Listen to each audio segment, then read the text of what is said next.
एक गुप्त संगठन का अस्तित्व जो अंधेरे में रहकर पूरी दुनिया पर हावी होने का प्रयास करता है।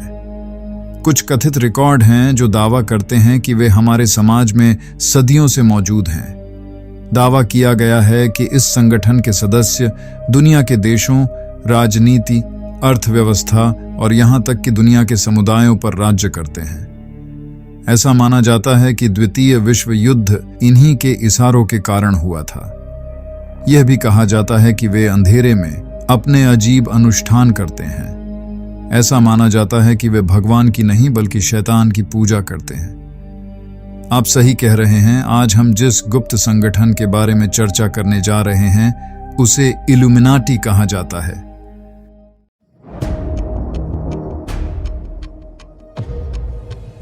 दुनिया के दरबार में सभी का स्वागत है। हम काफी समय से इल्यूमिनाटी के बारे में सुनते आ रहे हैं। कुछ का मानना है कि ये एक दुष्ट समूह है, जबकि अन्य का मानना है कि ये समाज के लिए अच्छे हैं। इल्यूमिनाटी जैसे अन्य गुप्त संगठन पूरी दुनिया पर हावी होने का प्रयास करते हैं, जैसे secret society, Freemason, Skull and Bones, Knights Templar और कई अन्य संगठन जो हमारी कल्पना से परे हैं। हमें रहस्य पसंद है, रहस्य जो आमतौर पर हमारी जिज्ञासा को बढ़ाते हैं। इल्यूमिनाटी का ये रहस्य क्या है? क्या वे सचमुच अस्तित्व में हैं? और उनका उद्देश्य क्या है? इस गुप्त संगठन की शुरुआत कब हुई? चलिए शुरू से शुरू करते हैं। 1 मई 1776 को बवेरिया के एक शहर में 5 व्यक्ति एक गुप्त बैठक करने के लिए एक मेज के चारों ओर एकत्र हुए। बवेरिया, जो आज जर्मनी का हिस्सा है। गुप्त बैठक का नेतृत्व 28 वर्षीय प्रोफेसर एडम वेशॉप्ट ने किया था, जो इंग्लस्टैट विश्वविद्यालय में कैथोलिक चर्च लॉ के प्रोफेसर थे। गुप्त संगठन का उद्देश्य अंधविश्वास, रूढ़िवादिता, सार्वजनिक जीवन में धार्मिक प्रभाव और राज्य शक्ति के दुरुपयोग का विरोध करना था। उनका एक नियम था, अन्याय का ढोंग करने वालों की साजिशों को खत्म करना और उन पर हावी हुए बिना उन्हें नियंत्रित करना। तब पूरा इंगोलास्टेड पूरी तरह से जेसुइट्स और उनके कानूनों के प्रभाव से शासित था। जो कोई भी ईसाई धर्म के प्रति कम भक्ति दिखाता था, उसे विभिन्न समस्याओं का सामना करना पड़ता था। इसलिए एडम वेशॉप्ट ने इस गुप्त संगठन को बनाने के बारे में सोचा, जिसके माध्यम से वह समाज को एक नई दिशा में ले जा सके। सबसे पहले वेशॉप्ट ने अपने गुप्त संगठन का नाम बुंड देर परफेक्टिबिलिस्टन रखा और मिनर्वा का उल्लू उनका प्रतीक था। मिनर्वा जो कि ग्रीक की ज्ञान देवी है। जल्द ही इस नाम को सबकी अधिक परिचित ऑर्डर ऑफ द इल्यूमिनाटी में बदल दिया गया। अप्रैल 1778 में इस संगठन का नाम बदलकर इल्यूमिनाटी कर दिया गया। इल्यूमिनाटी शब्द लैटिन शब्द इल्यूमिनाट्स से आया है, जिसका अर्थ है रोशन करना। इल्यूमिनाटी का नया प्रतीक त्रिकोण के भीतर एक आंख है, जिसे द आई ऑफ प्रोविडेंस कहा जाता है। वो आंख जो सब कुछ दिखता है और सब कुछ जानता है। उस समय गुप्त संगठन के 12 सदस्य थे, जो कुछ ही दिनों में बढ़कर 27 हो गए। धीरे धीरे बड़ी संख्या में बुद्धिजीवी, शिक्षक, धनी लोग, समाज के प्रभावशाली लोग, राजा और कई शाही परिवार इस संगठन में शामिल हो गए। इस गुप्त इल्यूमिनाटी संगठन में यहूदियों और मूर्ति पूजकों, मौलवियों और यहाँ तक कि महिलाओं पर भी प्रतिबंध लगा दिया गया था। संगठन ने विशेष रूप से 18 से 30 वर्ष की आयु के युवाओं का स्वागत किया। धीरे धीरे इल्यूमिनाटी की शाखाएं पूरे यूरोप और पूरी दुनिया में फैलने लगी। एडोल्फ फरीहरर निग्गे एक जर्मन लेखक थे। ऐसा माना जाता है कि वह 1772 में कैसल में फ्रीमेसोनरी में शामिल हो गए थे, लेकिन 1780 में निग्गे इल्यूमिनाटी में शामिल हो गए। इन दोनों लोगों ने मिलकर इल्यूमिनाटी संस्था को एक अलग मुकाम पर पहुंचाया। संगठन की सदस्यता को बढ़ाने और संगठन की गोपनीयता को सुरक्षित रखने के लिए उन्होंने संगठन को कई स्तरों में विभाजित किया। पहले स्तर पर नए लोग थे जो इस संगठन के सदस्य बनेंगे। उन्हें इल्यूमिनेटस माइनर कहा जाता था। दूसरा स्तर थोड़ा ऊंचे स्तर का था, जिसे मैसोनिक ग्रेड कहा जाता था। वे दुनिया के विभिन्न स्थानों या देशों की गुप्त जानकारी एकत्र करते थे। तीसरे स्तर पर कुछ पुजारी और राजकुमार थे जिनके पास गोपनीय जानकारी थी। चौथे स्तर पर महान ग्रैंड मास्टर थे, जिसने संगठन के कानूनों, रीति रिवाजों, अनुष्ठानों और गतिविधियों को तय और आदेश करते थे। ऐसा माना जाता है कि लियोनार्डो दा विंची और सर आइजैक न्यूटन ऐसे गुप्त संगठनों के महान ग्रैंड मास्टर थे, लेकिन 1733 में निग्गे और वेशॉप्ट के अनबन हो गई और 1 जुलाई 1784 को निग्गे ने इल्यूमिनाटी को पूरी तरह छोड़ दिया। 1784 में सदस्यों की कुल संख्या 2500 से 3000 तक फैल गई। धीरे धीरे इल्यूमिनाटी की प्रथाएं पूरी दुनिया में फैलने लगीं, क्योंकि इल्यूमिनाटी धर्मनिरपेक्षता में विश्वास करते थे। परिणाम स्वरूप यूरोप में यह झात हो गया कि इल्यूमिनाटी एक नास्तिक और धर्म विरोधी और पारंपरिक समाज संगठन है। इसी समय तत्कालीन सरकार और चर्च अधिकारियों को डर लगने लगा।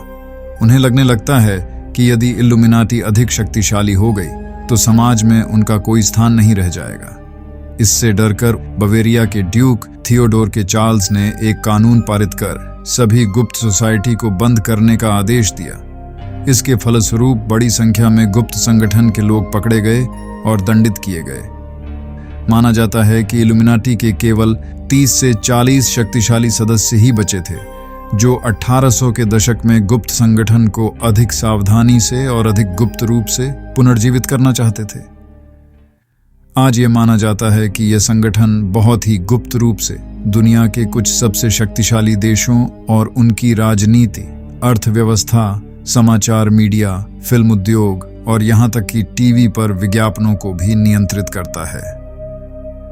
इस दुनिया में जब भी कुछ अजीब होता है और किसी को कोई सबूत नहीं मिल पाता, तो इसका आरोप इल्यूमिनाती संस्था पर मढ़ दिया जाता है। ऐसा माना जाता है कि 18वीं सदी के अंत में फ्रांसीसी क्रांति के पीछे इल्यूमिनाती ही प्रेरक शक्ति थी। जैसा कि आप सभी जानते हैं, 1950 के दशक से 1970 के दशक के मध्य तक संयुक्त राज्य अमेरिका और सोवियत संघ के बीच अंतरिक्ष दौड़ चल रही थी। आखिरकार अपोलो 11 मिशन 1959 में 20 जुलाई को अमेरिकी अंतरिक्ष यात्री नील आर्मस्ट्रांग चंद्रमा पर उतरने वाले पहले व्यक्ति बने।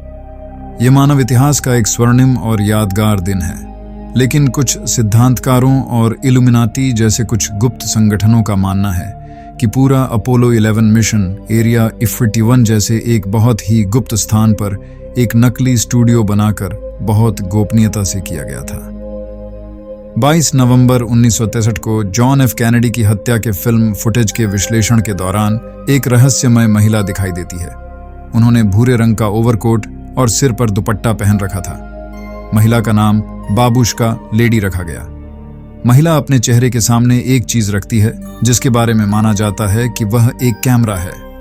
घटना की कई तस्वीरों में अज्ञात महिला दिखाई देती है। शूटिंग के बाद जब अधिकांश लोग इलाके से भाग गए, तब भी वह अपनी जगह पर बने रहे और फिल्म पर काम करते रहे।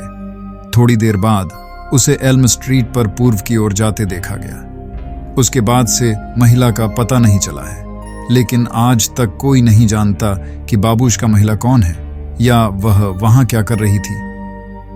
ऐसा माना जाता है कि महिला ने जॉन एफ कैनेडी की हत्या कैमरे जैसी दिखने वाली पिस्तौल से की थी और इन सभी साजिशों के पीछे इल्यूमिनाती संस्था थी। ऐसा माना जाता है कि इल्यूमिनाती ने दुनिया भर के विभिन्न गुप्त उग्रवादी और आतंकवादी संगठनों में अपनी शाखाएं बना ली हैं। 11 सितंबर 2001 को संयुक्त राज्य अमेरिका पर हुए आतंकवादी हमले, नवंबर 2008 को भारत पर हुए आतंकवादी हमले के पीछे भी इल्यूमिनाटी का हाथ माना जाता है। यहां तक कि 2009 में पॉप स्टार माइकल जैक्सन की अचानक मौत, 1997 में प्रिंसेस डायना की कार दुर्घटना, 2002 में दक्षिण अफ्रीका के पूर्व कप्तान हैंसी क्रोनिये की विमान दुर्घटना और ऐसी कई अन्य घटनाओं के पीछे इल्यूमिनाटी जैसे गुप्त संगठन का हाथ था, ऐसा माना जाता है। मौजूदा उदाहरण के तौर पर दुनिया भर में कोरोना वायरस के लिए चीन को दोषी ठहराया जा रहा है। कुछ का मानना है कि यह वायरस चमगादड़ से आया है, जबकि अन्य का मानना है कि यह वायरस चीन के एक गुप्त लैब वैज्ञानिक द्वारा बनाया गया था। जब चीन के खिलाफ कोई ठोस सबूत नहीं मिला, तो इस वैश्विक महामारी के पीछे इल्यूमिनाटी संस्था को माना जा रहा है, जहां लाखों लोगों की मौत हो चुकी है और लाखों लोग संक्रमित हैं। क्योंकि कोरोना वायरस का पहला मामला सामने आने के 4 से 5 दिन बाद पॉपी नाम के एक अमेरिकी गायक ने डोंट गो आउटसाइड नाम से एक गाना जारी किया था। इस गाने में गायक पॉपी सभी से कहते हैं सब कुछ खत्म हो जाता है, टूट जाता है, इस बार बाहर नहीं बल्कि घर के अंदर रहने का समय है। ऐसा करने से कुछ साजिश सिद्धांतकारों को लगता है कि गायक पॉपी को 4 से 5 दिन में कैसे समझ आ गया कि कोरोना वायरस एक वैश्विक महामारी और वैश्विक लॉकडाउन का रूप ले लेगा। इसी कारण से सिद्धांतकार कोरोना महामारी को इल्लुमिनाती संस्था की साजिश मानते हैं और गायक पॉपी को भी इल्लुमिनाती संस्था से जोड़ते हैं। जैसे कि अमेरिकी गायक पॉपी, साथ ही George W Bush, Jim Carrey, Oprah, Taylor Swift, Rihanna, David Rockefeller, Bill Gates, Mark Zuckerberg और क्वीन एलिजाबेथ सहित उल्लेखनीय राजनेता, व्यवसायी और मशहूर हस्तियां यह गुप्त संगठन इल्लुमिनाती संस्था से जोड़ते हैं। इसके अलावा विश्व बैंक और IMF जैसे प्रभावशाली वित्तीय संगठनों का नाम भी इल्लुमिनाटी संगठन से जोड़ा गया है। ऐसा कहा जाता है कि इस एजेंसी के माध्यम से दुनिया के सबसे धनी और सबसे शक्तिशाली व्यक्ति अपने संगठनों के साथ मिलकर पूरे दुनिया पर शासन करते हैं। इल्लुमिनाटी समूह को इतना मजबूत माना जाता है कि वह चाहता है कि दुनिया पर हर कोई उसकी कठपुतली के रूप में काम करे। इल्लुमिनाटी ने हमेशा खुद को स्वतंत्र विचारक माना है। हमें लगता है कि उनका इतिहास बहुत महत्वपूर्ण है और हमारे जीवन पर भी असर डाल सकता है। यदि आप वीडियो का आनंद लेते हैं तो कृपया चैनल को लाइक, शेयर और सब्सक्राइब करें।